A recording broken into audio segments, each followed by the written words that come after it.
однос на мерките кои што треба да се донесат поврзани со ковид пандемијата, особено здравствените мерки.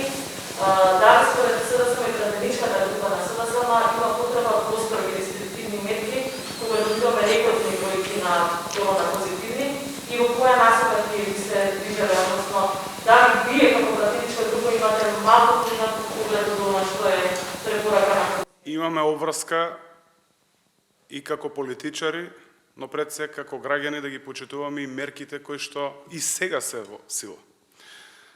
Од друга страна, како одговорни пратеници, јас, но и ги повикувам на сите мои колеги овде во парламентот, да ги поддржуваме препораките и насоките на здравствените власти.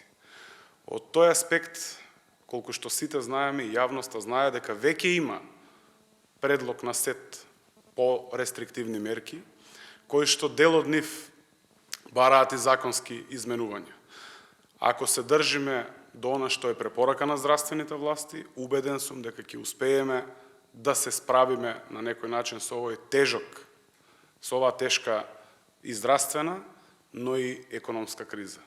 Овде ја користам и приликата да упатам апел до сите граѓани на максимално почитување на мерките за носење на маска, максимално почитување на мерките за држање на дистанца и максимално почитување на мерките да не се групираме. Само на тој начин можеме да го неутрализираме вирусот. Тоа го прави цел свет, тоа го прави цела Европа, тоа сме должни пред самите себе, пред нашите семејства, пред граѓаните, пред државата, да го правиме и ние.